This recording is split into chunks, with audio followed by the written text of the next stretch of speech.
பருவம் தவறி மழை பெய்யுது. இதனால் பஞ்சு எடுக்கிற டயத்தில் ஆள் வச்சு எடுக்கிற டயத்தில் பஞ்செல்லாம் கருப்படிச்சு வீணாக போயிடுது. பருத்தி இது வரையும் பாதித்ததுக்கு வந்து கணக்கெடுத்து நிவாரண கணக்கு விஓ வந்து எடுத்துகிட்டு போயிருக்காங்க. ஆனால் அதுக்கு ஒழுங்கான ரிப்ளை கொடுக்கல இது வரையும். எல்லா சப்பையும் வச்சுருந்த பருத்தி சப்பை வந்து வச்சுருந்த எல்லாமே குட்டி போயிடுச்சு மழை பெஞ்சதுனால.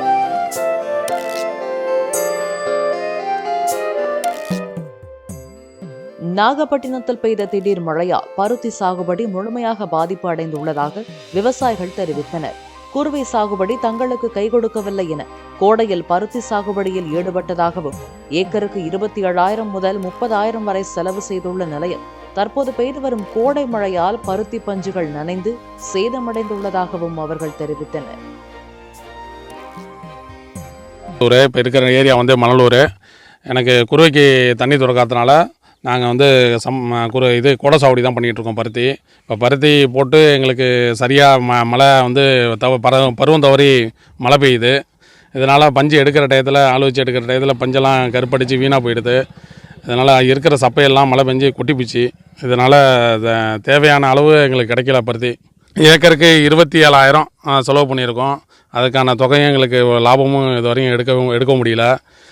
இதை மிச்சம் இருக்கிற பருத்தியை எடுத்து கொண்டு போய் நாகப்பட்டினம் கொள்முதல் நிலையத்துக்கு கொண்டு போகலாம். பார்த்தா நாகப்பட்டினத்தை கொள்முதல் நிலையமே கிடையாது, கீவளூர் தாலுக்காலையும் கிடையாது.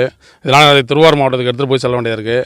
அதுக்கு வண்டி வாகனம் நிறையா செலவு பண்ணி எடுத்துகிட்டு போகிறோம். அங்கேயும் எங்களுக்கு நாகப்பட்டினம் லேட் பண்ணி எங்களை வெயிட் பண்ண வச்சு அங்கேயும் மழை பெஞ்சு வீணாக போகுது. நாகப்பட்டினம் டிஸ்ட்ரிக்கு கீவளூர் தாலுக்காவில் பருத்தி கொள்முதல் நிலையம் மட்டும் எங்களுக்கு அமைச்சு கொடுக்கணும். அது நாங்கள் கோரிக்கை வைக்கணும். நாங்கள் பருத்தி இது வரையும் பாதித்ததுக்கு வந்து கணக்கெடுத்து நிவாரண கணக்கு விஓ வந்து எடுத்துகிட்டு போயிருக்காங்க. ஆனால் அதுக்கு ஒழுங்கான ரிப்ளை கொடுக்கல இது வரையும். இன்சூரன்ஸ் பண்ணியிருக்கோம். அதற்கு அரசு வந்து ஸ்டெப் எடுத்து இன்சூரன்ஸ் வழங்கணும்.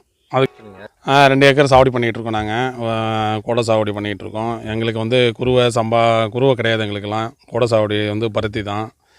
பருத்தியில் வந்து இங்கே கோடை மழை பெஞ்சதுனால பருத்தி ஒழுங்காக எடுக்க முடியல. கரெக்டாக கோடை மழை பெஞ்சு வீணடிக்குது. பருத்தியெல்லாம் பஞ்செல்லாம் கருப்பாக போய் வீணடிக்குது. நிறைய சரியான விலை கிடைக்க மாட்டேது. அதனால் இங்கே நாகப்பட்டினம் மாவட்டத்தில் பருத்தி கொள்முதல் நிலையம் இல்லை. இங்கே இது எல்லாமே திருவாரூர் பக்கம் எடுத்துகிட்டு போக வேண்டியிருக்கு. அதுக்கு ஒரு செலவு பண்ண வேண்டியிருக்கு. வண்டி வாகனங்களுக்காக செலவு பண்ண வேண்டியிருக்கு. ஸோ அதனால் கொள்முதல் நிலையமும் எங்களுக்கு வேணும். நாகப்பட்டினம் டிஸ்ட்ரிக்கு கீவளூர் தாலுக்காவுக்கு ஏக்கருக்கு ஒரு 27,000 செலவாகுது ஏக்கருக்கு பருத்திக்கு. ஆனால் இந்த வருஷம் சுத்தமாக எங்களுக்கு அந்த அளவுக்கு கிடைக்கவே இல்லை. எல்லா சப்பையும் வச்சுருந்த பருத்திக்கு சப்பை வந்து வச்சுருந்த எல்லாமே கொட்டி போயிடுச்சு மழை பெஞ்சதுனால. அதனால் லாபம் எங்களுக்கு கிடைக்கவே இல்லை. போட்ட முதல் கிடைக்கிறதே ரொம்ப சிரமமாக இருக்குது. இப்போதைக்கு அரசு இன்சூரன்ஸ் கொடுக்கணும்னு நினைக்கிறோம். இன்சூரன்ஸ் பண்ணியிருக்கோம். பருத்திக்கலாம் நிவாரணம் எதுவுமே கணக்கு எடுத்திருக்காங்க. விஓலாம் வந்து கணக்கு எடுத்துகிட்டு போனாங்க. ஆனால் இது வரையும் எங்களுக்கு நிவாரணம் எதுவுமே வழங்கப்படலை. எதுவுமே அதுக்கான நாங்கள் பண்ண எதுவுமே ரிப்ளை கொடுக்கல. அவங்க எதுவுமே நிவாரணத்துக்கு கணக்கு எடுத்துகிட்டு போனதோடு சரி. இன்சூரன்ஸ் பண்ணியிருக்கோம். அதற்கு சரியான தொகை வழங்கணும். அதுக்கு அரசு கோரிக்கை வைக்கணும். அதாவது